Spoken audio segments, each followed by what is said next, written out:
Morning, welcome to my channel. ಎಲ್ಲರೂ ಹೇಗಿದ್ದೀರಾ? ಎಲ್ಲರಿಗೂ ಹೊಸ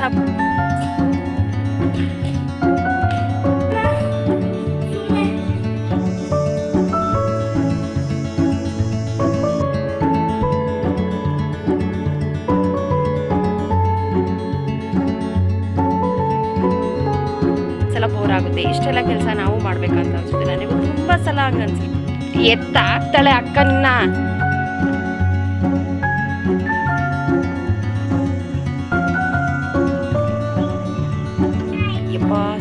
ಹಾಯ್ ಬಂಗಾರಿ. Hi friends, good morning, welcome to my channel. ಎಲ್ಲರೂ ಹೇಗಿದ್ದೀರಾ? ಎಲ್ಲರಿಗೂ ಹೊಸ ಬ್ಲಾಗ್ಗೆ ವೆಲ್ಕಮ್ ಮಾಡ್ತಾ ಇವತ್ತಿನ ಪುಟಾಣಿ ಬ್ಲಾಗನ್ನು ಸ್ಟಾರ್ಟ್ ಮಾಡ್ತಾ ಇದ್ದೀನಿ. ಬ್ಲಾಗ್ ನಿಮಗೆ ಇಷ್ಟ ಆದರೆ ಪ್ಲೀಸ್ ಲೈಕ್ ಮಾಡಿ, ಶೇರ್ ಮಾಡಿ. ನಮ್ಮ ಚಾನಲ್ಗೆ ಯಾರು ಸಬ್ಸ್ಕ್ರೈಬ್ ಆಗಿಲ್ಲ ಸಬ್ಸ್ಕ್ರೈಬ್ ಮಾಡ್ಕೊಂಡು ಸಪೋರ್ಟ್ ಮಾಡಿ ಅಂತ ಕೇಳ್ಕೊಳ್ತಾ ಇದ್ದೀನಿ. ಇವತ್ತೇ ಥರ್ಸ್ಡೇ ಅಂದರೆ ಏನೋ ಒಂಥರ ಸ್ಪೆಷಲ್. ನನ್ನ ವ್ಯೂವರ್ಸ್ಗೆ ಗೊತ್ತಿರುತ್ತೆ ನನಗೆ ರಾಯರ್ ಅಂದರೆ ಎಷ್ಟು ಇಷ್ಟ ಅಂತ. ಇವತ್ತು ಕೂಡ ಗುರುವಾರದ ಬ್ಲಾಗ್ ಆಗಿರುತ್ತೆ. ಪೂಜೆ ಎಲ್ಲ ತುಂಬಾ ಚೆನ್ನಾಗಾಯಿತು. ಹೇಗಾಯಿತು ಅಂತ ಕಮೆಂಟಲ್ಲಿ ತಿಳಿಸ್ತೀನಿ. ಸಾರಿ, ಹೇಗಾಯಿತು ಅಂತ ಈಗ ನೆಕ್ಸ್ಟು ವೀಡಿಯೋದಲ್ಲಿ ತೋರಿಸ್ತೀನಿ ಯಾವ ಥರ ಪೂಜೆ ಆಯಿತು ಅಂತ. ರಾಯರು ಇವತ್ತು ಪ್ರಸಾದ ಕೊಟ್ಟರು. ತುಂಬಾ ಖುಷಿ ಆಯಿತು. ಅವ್ರು ಕೊಟ್ಟರೆ ಏನೋ ಒಂಥರ ಖುಷಿ. ಗುರುವಾರ ಅಂತಂದ್ರೆ ಒಂಥರ ಹಬ್ಬದ ರೀತಿ ಎಲ್ಲ ಕ್ಲೀನ್ ಮಾಡ್ಕೊಂಡು ಪೂಜೆ ಮಾಡೋ ಅಷ್ಟರಲ್ಲಿ ಲೇಟ್ ಆಯಿತು. ಹೇಗೆ ಅಂತಂದರೆ ಎಲ್ಲ ಕೇಳ್ತೀರಾ, ಇಷ್ಟೆಲ್ಲ ಕೆಲಸ ಹೇಗೆ ಮಾಡ್ತೀರಾ, ಬೋರ್ ಆಗಲ್ವ ಅಂತ. ಖಂಡಿತ ನನಗೂ ಆಗುತ್ತೆ. ಇವತ್ತು ಹಾಗೆ ಅನ್ನಿಸ್ತಾ ಇತ್ತು. ಎಲ್ಲ ಕ್ಲೀನ್ ಮಾಡ್ಕೊಂಡು ನಾನು ಪೂಜೆ ಎಲ್ಲ ಮಾಡೋ ಅಷ್ಟರಲ್ಲಿ ಸಿಕ್ಕಾಬಟ್ಟೆ ಲೇಟ್ ಆಯಿತು. ಏನು ಮಾಡೋಕ್ಕಾಗಲ್ಲ, ಲೇಟ್ ಆದರೂ ಪರವಾಗಿಲ್ಲ, ಎಲ್ಲ ನೀಟಾಗಿಯೇ ಆಗಬೇಕು ಅಂತ ಮಾಡಿದೆ. ಬೇಗನೆ ಕೆಲಸ ಎಲ್ಲ ಶುರು ಮಾಡ್ಕೊಳ್ತೀನಿ. ವಾರದ ದಿನಗಳಲ್ಲಿ ಎಷ್ಟೇ ಬೇಗ ಕೆಲಸ ಮಾಡಿದ್ರೂ ಕೆಲಸ ಮುಗಿಯೋಲ್ಲ ಅನ್ನೋದೇ ಎಲ್ಲರ ಕಂಪ್ಲೇಂಟ್. ಅದೇ ರೀತಿ ನಂದು ಕೂಡ. ಮನೆ ಮುಂದೆ ಎಲ್ಲ ಫಸ್ಟು ಕ್ಲೀನ್ ಮಾಡಿ ರಂಗೋಲಿ ಹಾಕಿ ನೀರು ಹಿಡಿದು ತೊಳೆದೆಲ್ಲ ರೆಡಿ ಮಾಡಿದರೆ ಮತ್ತು ನೆಕ್ಸ್ಟ್ ಒಳಗಡೆ ಕೆಲಸ ಮಾಡೋದಕ್ಕೆ ಸರಿ ಹೋಗುತ್ತೆ ಅಂತ ಫಸ್ಟ್ ಆಚೆ ಕೆಲಸ ಮಾಡ್ಕೊಳ್ತಾ ಇದ್ದೆ. ನಾನು ಇವತ್ತಿನ ವಿಡಿಯೋದಲ್ಲಿ ಹಳ್ಳಿಗಳಲ್ಲಿ ವ್ಲಾಗರ್ ಆಗಿರೋದು ಅಷ್ಟು ಸುಲಭನ, ನಾನು ವ್ಲಾಗರ್ ಆದಾಗ ಅಂದರೆ ನಾನು ಯೂಟ್ಯೂಬನ್ನು ಸ್ಟಾರ್ಟ್ ಮಾಡಿದಾಗ ನನಗೆ ಜರ್ನಿ ಈಸಿ ಇತ್ತಾ, ಯಾವ ಥರ ಇತ್ತು ಅಂತ ನಾನು ಇವತ್ತಿನ ವಿಡಿಯೋದಲ್ಲಿ ಶೇರ್ ಮಾಡ್ಕೊಳ್ತಾ ಇದ್ದೀನಿ. ನಾನು ಯೂಟ್ಯೂಬನ್ನು ಸ್ಟಾರ್ಟ್ ಮಾಡೋದಕ್ಕಿಂತ ಮುಂಚೆ ತುಂಬ ಸಲ ಯೋಚನೆ ಮಾಡಿದ್ದೀನಿ. ಎಂತಂದರೆ ನಾನು ಸ್ಟಾರ್ಟ್ ಮಾಡಿದಾಗಲೇ ವ್ಲಾಗ್ ಆಗಲಿಲ್ಲ. ನಾನು ಫಸ್ಟು ಶುರು ಮಾಡಿದ್ದು ರಂಗೋಲಿ, ನಂತರ ಕುಕ್ಕಿಂಗು, ನಂತರ ನನ್ನ ಡೈಲಿ ಲೈಫ್ ಯಾವ ಥರ ಇದೆ ಅಂತ ವ್ಲಾಗ್ ಮಾಡಿ ನಿಮಗೆ ಶೇರ್ ಮಾಡಿದೆ. ಖಂಡಿತ ಅಷ್ಟು ಸುಲಭ ಇರಲಿಲ್ಲ. ನಾನು ಕೂಡ ಎಲ್ಲ ರೀತಿಯ ಬ್ಯಾಡ್ ಕಮೆಂಟ್ಸನ್ನು ಕೇಳಿದ್ದೀನಿ. ಇದ್ರಿಗೆ ಆಗಿರ್ಬೋದು, ಅಂದರೆ ನಗಾಡ್ತಾನೆ ಅದು ಹೇಗೆ ಅಂತಂದರೆ ಅದು ನಮಗಿಷ್ಟ ಆಗದೇ ಇರೋ ರೀತಿಯಾಗಿ ನಗಾಡ್ಕೊಂಡೇ ಹೇಳೋರು. ಅದು ಅವರಿದ್ರಿಗೆ ಅದನ್ನು ಎಕ್ಸ್ಪ್ರೆಸ್ ಮಾಡೋದಕ್ಕೂ ಆಗ್ತಿರ್ಲಿಲ್ಲ, ಅದನ್ನು ತಗೊಂಡು ಡೈಜೆಸ್ಟ್ ಮಾಡ್ಕೊಳ್ಳೋದಕ್ಕೂ ಆಗ್ತಿರ್ಲಿಲ್ಲ. ಆ ಥರ ಸಿಚುವೇಶನ್ ನಾನು ನೋಡಿದ್ದೀನಿ. ಹಾಗೆ ಹಿಂದ್ಗಡೆಯಿಂದ ಹೇಳಿ ಕಳಿಸೋದು, ಅಂದರೆ ನಮಗೆ ಪರಿಚಯ ಇರೋರ ಹತ್ರ ಅಥವಾ ನಮಗೆ ಗೊತ್ತಿರೋರ ಹತ್ರ ಏನಾದ್ರೂ ನೆಗೆಟಿವ್ ಆಗಿ ಹೇಳಿ ಕಳಿಸೋದು, ಜೊತೆಗೆ ಏನಾದ್ರೂ ಕೆಟ್ಟದಾಗಿ ಮಾತಾಡೋದು. ಅಂದರೆ ನಾನು ನಿಜ ಹೇಳ್ತೀನಿ, ನನಗೆ ಯೂಟ್ಯೂಬಿಂದ ಅಂದರೆ ನನ್ನ ವೀಡಿಯೋಸನ್ನು ನೋಡಿ ಯಾರೂ ಕೂಡ ನನ್ನ ವೀಡಿಯೋದಲ್ಲಿ ಬ್ಯಾಡ್ ಕಮೆಂಟ್ ಮಾಡಿಲ್ಲ. ಇಲ್ಲಿವರೆಗೂ 99% ನನಗೆ ಬಂದಿರೋದೆಲ್ಲದೂ ಕೂಡ ಪಾಸಿಟಿವ್ ಆಗಿಯೇ ಕಮೆಂಟ್ಸ್ ಇರೋದು. ಯಾವುದು ಕೂಡ ಬಂದಿದ್ದರೆ ಇಲ್ಲಿವರೆಗೂ ನಾನು ಯೂಟ್ಯೂಬ್ ಸ್ಟಾರ್ಟ್ ಮಾಡಿ ಇಲ್ಲಿವರೆಗೂ ಬಂದಿದ್ದರೆ ಒಂದು 2-3 ಬಂದಿರಬಹುದೇನೋ. ಅದು ಅಂಥ ದೊಡ್ಡದಾಗಿ ಕೆಟ್ಟದಾಗಿ ಕಮೆಂಟ್ಸನ್ನು ಹಾಕಿರಲಿಲ್ಲ. ನನಗೆ ಅದೇ ದೊಡ್ಡ ಖುಷಿ. ಅಂದರೆ ಬೇರೆಯವ್ರು ಏನಾದ್ರೂ ಹೇಳ್ಕೊಳ್ಳಿ, ನನ್ನ ವೀಡಿಯೋಸನ್ನು ನೋಡಿ. ಅಂದರೆ ನನಗೆ ಗೊತ್ತು ನಾನು ಏನು ಮಾಡ್ತಾಯಿದ್ದೀನಿ, ಏನು ಮಾಡಬೇಕು, ಏನು ಮಾಡಬಾರ್ದು, ಎಷ್ಟು ಹಾಕಬೇಕು, ಎಷ್ಟು ನಮ್ಮ ಪರ್ಸ್ನಲ್ ಲೈಫನ್ನು ಶೇರ್ ಮಾಡಬೇಕು, ಶೇರ್ ಮಾಡಬಾರ್ದು, ಎಲ್ಲದರ ಅರಿವಿದೆ. ನಾನು ಯೂಟ್ಯೂಬನ್ನು ಸ್ಟಾರ್ಟ್ ಮಾಡೋದಕ್ಕಿಂತ ತುಂಬ ಸಲ ಯೋಚನೆ ಮಾಡಿದ್ದೀನಿ. ನನಗಿದು ಸರಿ ಹೋಗುತ್ತಾ, ನಾನು ಮಾಡಬಹುದಾ, ನನ್ನ ಕೈಲಾಗುತ್ತಾ. ನನಗೆ ಭಯ ಇದ್ದಿದ್ದೆ ನನಗೆ ಗೊತ್ತಿರೋರು ಏನಂತಾರೆ ಅಥವಾ ಇದ್ರ ಬಗ್ಗೆ ಗೊತ್ತಾದರೆ ಏನಂತಾರೆ. ಸಿಕ್ಕಾಪಟ್ಟೆ ಯೋಚನೆ ಮಾಡಿದ್ದೀನಿ. ಯಾವುದೂ ಕೂಡ ಅಷ್ಟು ಈಸಿ ಇರಲಿಲ್ಲ.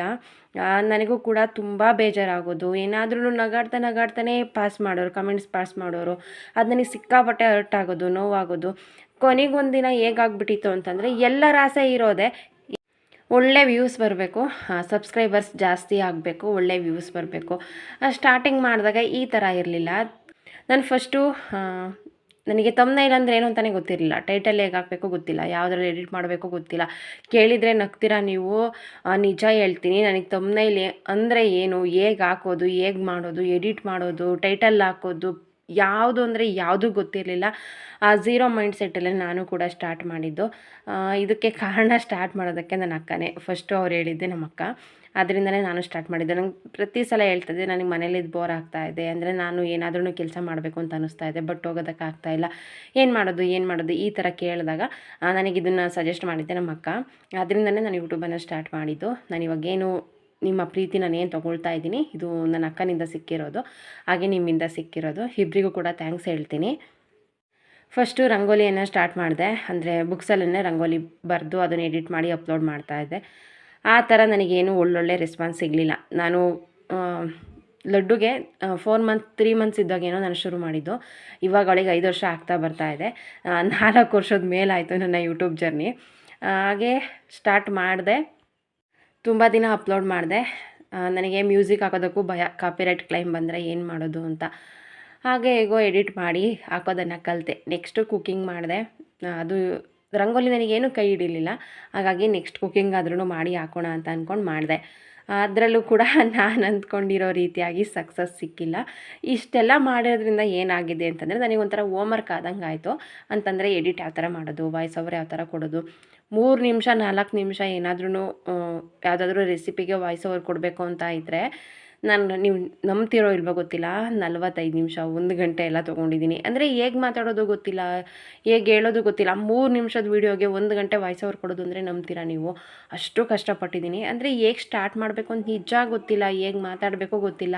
ಮಾತಾಡೋದಕ್ಕೆ ಶುರು ಮಾಡಿದರೆ ಭಯ ಅನಿಸೋದು, ವಾಯ್ಸ್ ಎಲ್ಲ ನಡ್ಕೊ ಬರೋದು, ಆ ಥರ ಎಲ್ಲ ಆಗ್ತಾಯಿತ್ತು. ನಾನು ಕೂಡ ಮಾಡೋದು ಬೇಡ ಅಂತ ಅಂದ್ಕೊಂಡೆ. ಬಟ್ ಏನಾದರೂ ಮಾಡಬೇಕು ಅನ್ನೋದು ಮನಸ್ಸಲ್ಲಿತ್ತು, ಬಿಡಬಾರ್ದು ಅನ್ನೋದಿತ್ತು.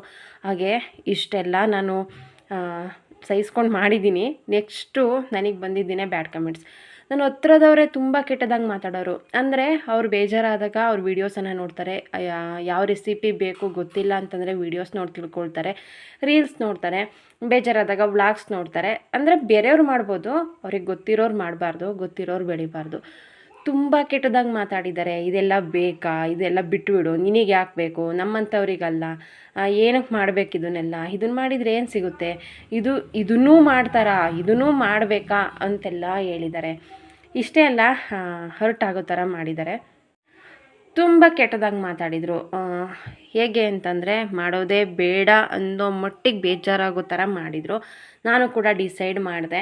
ಅಂದರೆ ನನಗೆ ಅದರಿಂದ ಯಾವುದೇ ಸಕ್ಸಸ್ ಸಿಗಲಿಲ್ಲ. ನಾನು ಅಷ್ಟು ಕಷ್ಟಪಟ್ಟು ಮಾಡಿದ್ರು 3 ಮಂತ್ಸ್ 4 ಮಂತ್ ಬೇಬಿ ಹಿಡ್ಕೊಂಡು, ಇನ್ನೊಂದು ಪಾಪುನ ಹಿಡ್ಕೊಂಡು, ಇಷ್ಟೆಲ್ಲ ಸುಧಾರಿಸ್ಕೊಂಡು ನನಗೆಲ್ಲದನ್ನು ಮಾಡಿದೆ. ಬಟ್ ಯಾವುದ್ರಲ್ಲೂ ಸಕ್ಸಸ್ ನನಗೆ ಸಿಕ್ಕಿಲ್ಲ. ನೆಕ್ಸ್ಟು 9 ತಿಂಗಳಿಗೆ ಅಮ್ಮನ ಮನೆಯಿಂದ ಗಂಡನ ಮನೆಗೆ ಬಂದೆ. 2 ಪಾಪನ ನೋಡಿಕೊಂಡು, ಮನೆ ಕೆಲಸ ಮಾಡಿಕೊಂಡು, ಎಲ್ಲದನ್ನು ಸುಧಾರಿಸ್ಕೊಂಡು ಮಾಡಿದೆ. ಬಟ್ ಅದು ಅಷ್ಟು ಈಸಿ ಇರಲಿಲ್ಲ. ಇಷ್ಟೆಲ್ಲ ಕಷ್ಟಪಟ್ಟು ಮಾಡಿದ್ರೂ ನನಗೇನೂ ಸಕ್ಸಸ್ ಸಿಕ್ಕಿಲ್ಲ. ಹಾಗೆ ಈ ಥರ ಕೆಟ್ಟದಾಗಿ ಮಾತಾಡ್ತಾರೆ. ನಾನು ಯಾಕೆ ಇದನ್ನು ಮಾಡಬೇಕು ಅಂತ ಅಂದ್ಕೊಂಡು ವಿಡಿಯೋ ಡಿಲೀಟ್ ಮಾಡೋಕ್ಕೆ ಶುರು ಮಾಡಿದೆ. ಅದನ್ನು ಚಾನಲ್ ಹಾಗೇ ಬಿಟ್ಕೊಂಡೆ. ಅದನ್ನು ಪೂರ್ತಿಯಾಗಿ ಎಲ್ಲದನ್ನೂ ಡಿಲೀಟ್ ಮಾಡಬೇಕಾದ್ರೆ ಸಿಕ್ಕಾಪಟ್ಟೆ ಹತ್ತಿದ್ದೀನಿ, ಬೇಜಾರು ಮಾಡ್ಕೊಂಡಿದ್ದೀನಿ, ಎಷ್ಟು ಕಷ್ಟಪಟ್ಟು ಮಾಡಿದ್ದೀನಿ, ಇಷ್ಟು ಈಸಿಯಾಗಿ ಎಲ್ಲ ಡಿಲೀಟ್ ಮಾಡ್ತಾ ಇದ್ದೀನಲ್ಲ ಅಂತ ಅಂದ್ಕೊಂಡು ನಾನಿಲ್ಲಿ ವಾಯ್ಸ್ ಕೊಟ್ಟಿದ್ದೆ. ಇದ್ರ ಬಗ್ಗೆ ಮಾತಾಡಬೇಕಾದ್ರೆ ಮತ್ತೆ ವಾಯ್ಸ್ ಕೊಟ್ಟರೆ ಮಧ್ಯ ಕಟ್ಟಾಗುತ್ತೆ ಅಂತ ಅಂದ್ಕೊಂಡು ಎಲ್ಲದಕ್ಕೂ ವಾಯ್ಸ್ ಓವರನ್ನೇ ಕೊಡ್ತಾಯಿದ್ದೀನಿ. ತುಂಬ ಹತ್ತಿದ್ದೀನಿ, ಎಷ್ಟು ಕಷ್ಟಪಟ್ಟು ವೀಡಿಯೋಸ್ ಮಾಡಿದ್ದೆ, ಅದನ್ನೆಲ್ಲ ನಾನೇ ಡಿಲೀಟ್ ಮಾಡ್ತಾ ಇದ್ದೀನಲ್ಲ ಅಂತ ತುಂಬ ಬೇಜಾರಾಯಿತು. ಅಯ್ಯೋ, ಈ ಬ್ಯಾಡ್ ಕಮೆಂಟ್ಸ್ಗಿಂತ ಇದೇ ಬೆಸ್ಟ್ ಅಂತ ಅಂದ್ಕೊಂಡು ಡಿಲೀಟ್ ಮಾಡಿದೆ. ಬಟ್ ಮತ್ತೆ ಯೋಚನೆ ಮಾಡಿದೆ, ನಾವು ಎಲ್ಲಿ ಬಿದ್ದಿರ್ತೀವಿ, ನಾವು ಎಲ್ಲಿ ಸೋತಿರ್ತೀವಿ, ಮತ್ತು ಅಲ್ಲೇ ಗೆಲ್ಲಬೇಕು. ಅಲ್ಲೇ ಯಾವ ಜನ ಆಡ್ಕೊಂಡಿರ್ತಾರೆ ಆ ಜನದ ಮುಂದೆ ನಾವು ಇದನ್ನೇನಾದ್ರೂ ಮಾಡಿ ಇದರಲ್ಲಿ ಸಕ್ಸಸ್ ಕಾಣಬೇಕು ಅಂತ ಅಂದ್ಕೊಂಡು ಮತ್ತೆ ಹೊಸ ಚಾನಲ್ ಓಪನ್ ಮಾಡಿದೆ. ಅದನ್ನು ಹಾಗೇ ಬಿಟ್ಟೆ, ಮತ್ತು ಬೇರೆ ಚಾನಲನ್ನು ಓಪನ್ ಮಾಡಿದೆ. ಅದೇ ನನ್ನ ಸುಂದರ ಕನಸು. ಅಂದರೆ ಇಷ್ಟು ಜನ ಯಾರು ನನ್ನ ಬಗ್ಗೆ ನೆಗೆಟಿವ್ ಆಗಿ ಕೆಟ್ಟದಾಗಿ ಮಾತಾಡಿದ್ದಾರೆ ಅವ್ರ ಮುಂದೆ ನನ್ನ ಕನಸು ನನಸಾಗಬೇಕು ಅನ್ನೋದಿತ್ತು. ಅದಕ್ಕೋಸ್ಕರ ನನ್ನ ಸುಂದರ ಕನಸು ಅಂತ ಹೆಸರಿಟ್ಟೆ. ತುಂಬ ದಿನ ಯೋಚನೆ ಮಾಡಿದೆ ಏನು ಹೆಸರಿಡೋದು ಅಂತ. ನಂತರ ವೀಡಿಯೋಸ್ ಹಾಕ್ತಾ ಹೋದೆ. ಸ್ಟಾರ್ಟಿಂಗಂತೂ ತುಂಬ ಒಳ್ಳೆ ರೆಸ್ಪಾನ್ಸ್ ಸಿಕ್ತು. 1 ತಿಂಗಳು 1.5 ತಿಂಗಳಿಗೇ 1000 ಜನ ಸಬ್ಸ್ಕ್ರೈಬರ್ ಆದರು. 2 ತಿಂಗಳೊಳಗಾಗಿ ಮಾನಿಟೈಸೇಷನ್ ಆನ್ ಆಯಿತು. ತುಂಬ ಚೆನ್ನಾಗಿ ವ್ಯೂಸ್ ಹೋಗ್ತಾಯಿತ್ತು. ಏನಾಯಿತು ಗೊತ್ತಿಲ್ಲ, ನಿಜ ಗೊತ್ತಿಲ್ಲ. 2 ತಿಂಗಳು ಏನೋ ಓಡ್ತು, ಚೆನ್ನಾಗಿ ಬಂತು, ಒಳ್ಳೊಳ್ಳೆ ವ್ಯೂಸ್ ಬರ್ತಾಯಿತ್ತು. ನಂತರ ವ್ಯೂಸ್ ಪೂರ್ತಿಯಾಗಿ ಡೌನ್ ಆಗ್ತಾ ಬಂತು. ಇಲ್ಲಿವರೆಗೂ ನಾ ಶುರು ಮಾಡಿ 2 ವರ್ಷದ ಮೇಲಾಯಿತು. ಇಲ್ಲಿವರೆಗೂ ಅದೇ ವ್ಯೂಸ್ ಇದೆ. ಅಂತಂದರೆ ವ್ಯೂಸೇ ಅಪ್ಪಾಗಿಲ್ಲ. ಏನು ಮಾಡಿದ್ರು, ಎಷ್ಟೇ ಕಷ್ಟಪಟ್ಟು ಮಾಡಿದ್ರು ಅಷ್ಟೇ ಕಡಿಮೆ ವ್ಯೂಸ್ ಇದೆ. ಏನಾದ್ರೂ ಮಾಡಿ ಇದರಲ್ಲಿ ನಾನು ಸಕ್ಸಸ್ ಕಾಣಬೇಕು ಅನ್ನೋದೇ ನನ್ನ ಆಸೆ. ಆದ್ರೂ ವ್ಯೂಸ್ ಇಲ್ಲ ಅಂತಂದ್ರೂ ಕೂಡ ನಾನು ಇದರಲ್ಲಿ ಸಕ್ಸಸ್ ಕಾಣಬೇಕು ಅನ್ನೋ ಆಸೆಯಿಂದ, ನನ್ನ ಶ್ರಮದಿಂದ ಇಲ್ಲಿವರೆಗೂ ಮಾಡ್ತಾ ಬಂದಿದ್ದೀನಿ. ಹಳ್ಳಿಗಳಲ್ಲಿ ವ್ಲಾಗರ್ ಆಗೋದಿದೆಯಲ್ಲ, ಸಿಕ್ಕಾಪಟ್ಟೆ ಕಷ್ಟ. ಅಂದರೆ ಎಲ್ಲರೂ ಅದೇ ಥರ ಇರ್ತಾರೆ ಅಂತಲ್ಲ, ನೀವು ಮಾಡ್ತಾಯಿದ್ದೀರಾ, ಮಾಡಿ ಒಳ್ಳೆಯದಾಗಲಿ. ನನಗೆ ತುಂಬ ಖುಷಿ ಆಯಿತು ನೋಡಿ, ನಿಮ್ಮನ್ನು ನೋಡಿ ಖುಷಿ ಆಯಿತು, ನಿಮ್ಮನ್ನು ಮಾತಾಡಿಸಿ ಖುಷಿ ಆಯಿತು. ಈ ಥರ ಮಾತಾಡೋರು ಇದ್ದಾರೆ. ತುಂಬ ಜನ ಕೆಟ್ಟದಾಗಿ ಮಾತಾಡಿದರೆ ಕೆಲವರು ತುಂಬ ಚೆನ್ನಾಗಿ ಮಾತಾಡ್ಸಿರೋರು ಇದ್ದಾರೆ, ಇಲ್ಲ ಅಂತಲ್ಲ. ನನಗಿಷ್ಟೆಲ್ಲ ಬೇಜಾರಾದ್ರೂ ಕೂಡ ಏನಾದರೂ ಮಾತಾಡ್ಕೊಳ್ಳಿ, ನನ್ನ ಲೈಫ್ ನನ್ನ ಇಷ್ಟ. ನನ್ನಿಂದ ಯಾರಿಗೂ ತೊಂದರೆ ಆಗಬಾರ್ದು, ಯಾರಿಗೂ ತೊಂದರೆ ಕೊಡಬಾರ್ದು. ಏನು ನಾನು ಸುಮ್ಮನೆ ಇರದೆ ನನಗೇನು ಇಷ್ಟ ನಾನು ಅದನ್ನು ಮಾಡಬೇಕು ಅಂತ ಅಂದ್ಕೊಂಡು ಸ್ಟಾರ್ಟ್ ಮಾಡಿದೆ. ಇದ್ರ ಬಗ್ಗೆ ಮಾತಾಡ್ತಾ ಹೋದರೆ ಖಂಡಿತ ಮುಗಿಯಲ್ಲ, ಅಷ್ಟಿದೆ. ಈ ವ್ಲಾಗು ಇಲ್ಲೇ ಮುಗಿತಾ ಬಂತು. ಹಾಗಾಗಿ ಇನ್ನೊಂದು ವೀಡಿಯೋದಲ್ಲಿ ನಿಮಗೆ ಈ ವಿಡಿಯೋ ಇಂಟ್ರೆಸ್ಟ್ ಅನಿಸಿದರೆ ಕಮೆಂಟಲ್ಲಿ ತಿಳಿಸಿ. ಇದ್ರ ಬಗ್ಗೆ ಇನ್ನೊಂದು ವೀಡಿಯೋದಲ್ಲಿ ಖಂಡಿತ ಮಾತಾಡ್ತೀನಿ. ಇದ್ರ ಬಗ್ಗೆ ಮಾತಾಡ್ತಾ ಹೋದರೆ ಮುಗಿಯೋದೇ ಇಲ್ಲ. ಹಾಗೆ ನನ್ನ ಮಗಳು ಮ್ಯಾಗಿ ಬೇಕು ಅಂತ ಕೇಳಿದ್ದು ತುಂಬಾ ಕಡಿಮೆ ಇಷ್ಟು ದಿನಗಳಲ್ಲಿ. ಇವತ್ತೇನು ಅಂತ ಗೊತ್ತಿಲ್ಲ, ಸಂಜೆ ಮಲಗಿ ಎದ್ಮೇಲೆ ಅಮ್ಮ ಮ್ಯಾಗಿ ಮಾಡಿಕೊಡ್ತೀಯಾ ಅಂತ.